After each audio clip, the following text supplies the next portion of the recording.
Hilbert's 10th problem.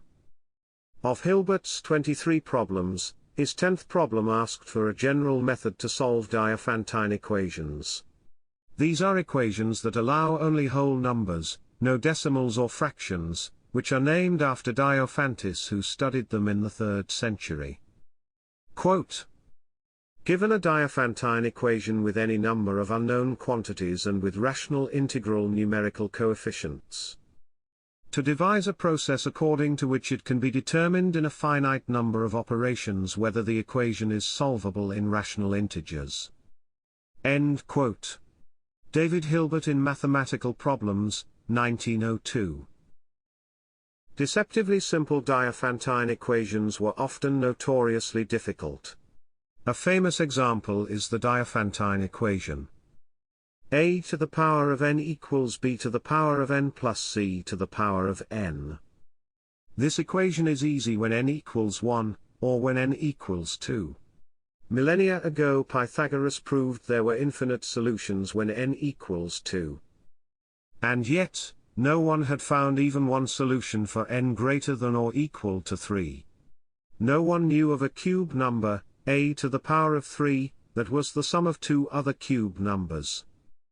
In 1673, Pierre de Fermat wrote in his notes that he had a proof that there were no solutions when n greater than or equal to 3. But no one had ever found it, nor was anyone able to rediscover a proof. The missing proof became known as Fermat's last theorem. The problem went unsolved for 321 years. Until in 1994, after 7 years of work, Andrew Wiles completed a 129-page proof that no whole number solutions exist when n is greater than or equal to 3. If mathematicians had a procedure to solve Diaphantine equations, Andrew Wiles wouldn't have had to spend 7 years working on this problem. Instead, he could program a computer to follow the procedure and the computer would crank out a solution.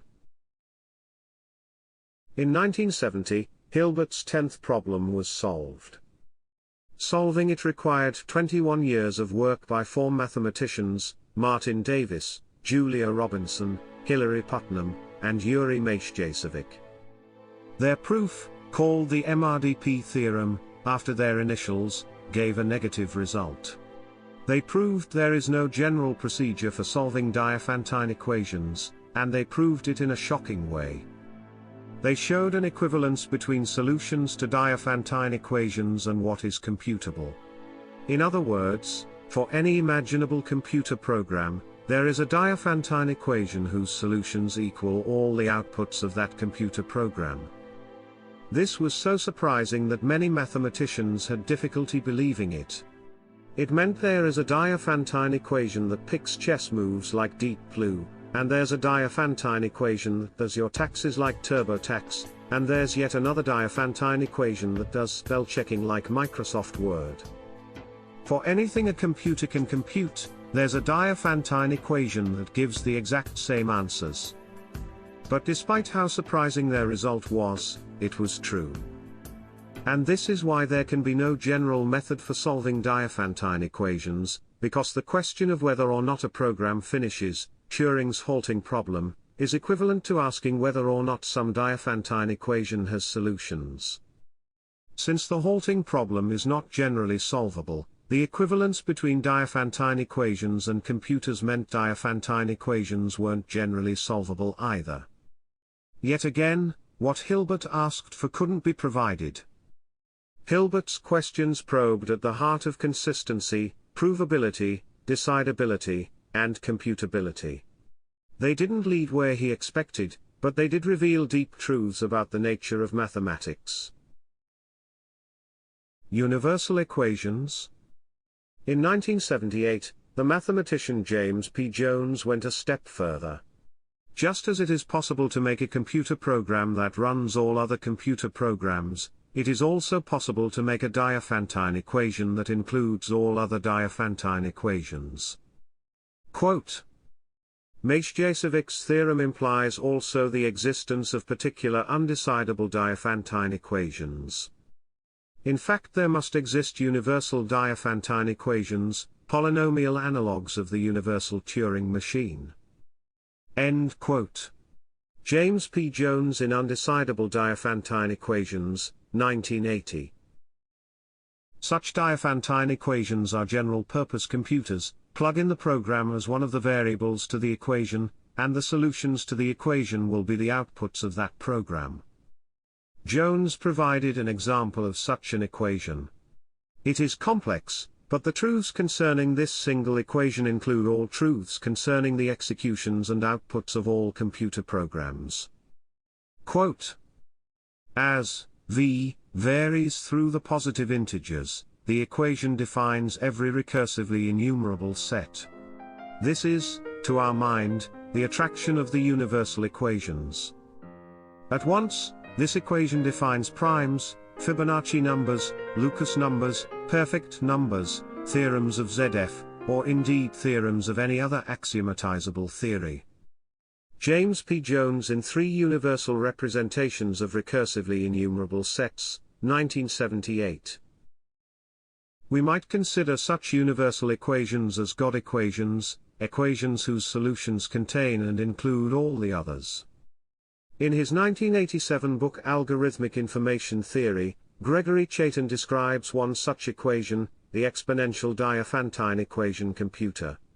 It has 20,000 variables and is 200 pages long. This equation perfectly replicates the behavior of the Lisp programming language. He describes the equation as follows. Quote, if the Lisp expression k has no value, then this equation will have no solution. If the Lisp expression k has a value, then this equation will have exactly one solution. In this unique solution, n equals the value of the expression k. End quote. Gregory Chaitin in MetaMath. The Quest for Omega, 2004. Chaitin showed that even modern-day computers and programming languages have counterparts in the form of Diaphantine equations. Universal Diaphantine equations are remarkable. They exist in pure arithmetic. The arithmetical relations they encode represent every program that can be computed along with all of their outputs. Among these solutions we can find the valid proofs of every theorem in every mathematical system, every way of playing every computer game that has or will ever be invented, and simulations of every galaxy in the observable universe down to the atomic level. Universal Diaphantine equations contain in their solutions everything computable. Since known physical laws are computable, quantum-detailed histories of every particle interaction in the observable universe are counted among these solutions. Jones's discovery of universal Diaphantine equations inspired him to quote chapter 11, verse 7 of the Bhagavad Gita, "Whatever you wish can be seen all at once right here." This universal form can show you all that you now desire. Everything is here completely. Given that such equations include everything computable, including all physical laws and systems as well as simulations of any observer's mind and brain, could these equations be the glue connecting eternal mathematical truth with contingent physical truths? The Universal Dovetailer. In 1991, Bruno Marchal wrote a program he called the Universal Dovetailer, a program that generates and runs all programs. In order to run every program without getting stuck on a program that never ends, the Universal Dovetailer interleaves, or dovetails, on the processing, doing a little bit of work on each program at a time. The program is simple. The full program is quite short, consisting of about 300 lines of Lisp code. Its pseudocode is even simpler. For k from 0 to infinity. For j from 0 to k. For I from 0 to j. Compute k steps of program I on input j. This program sequentially generates every program and runs it for every input. The longer the Universal Dovetailer runs, the more programs it generates and the more steps of each program it performs. If allowed to run forever, it runs every program there is. The Universal Dovetailer, like a fractal, is itself simple and yet it generates infinite complexity. In the words of Plotinus, for that which generates is always simpler than that which is generated. 270 AD. This program, like universal Diaphantine equations, contains all. While studying the consequences of the existence of all computations, Marshall made an incredible discovery, what he describes as the many histories interpretation of elementary arithmetic.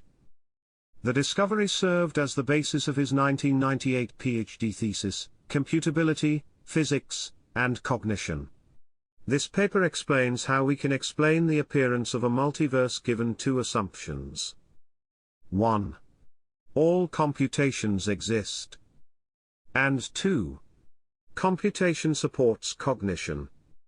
Quote, "We will explain that once we adopt the computationalist hypothesis, which is a form of mechanist assumption, we have to derive from it how our belief in the physical laws can emerge from only arithmetic and classical computer science." Bruno Marshall in the Computationalist Reformulation of the Mind-Body Problem, 2013. Given there exist universal Diaphantine equations, all computations exist as a consequence of arithmetical truth concerning them.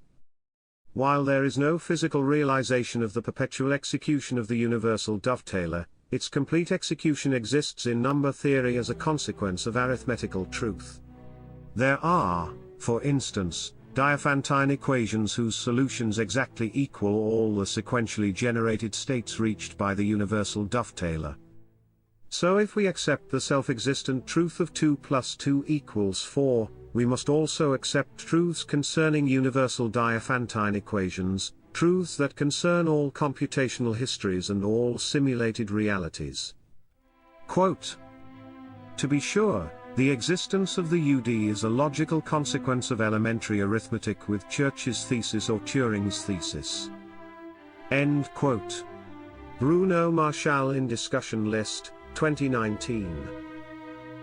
It therefore becomes a purely mathematical question to prove whether some Diaphantine equation contains in its solutions a computational state equivalent to some person's physical brain state.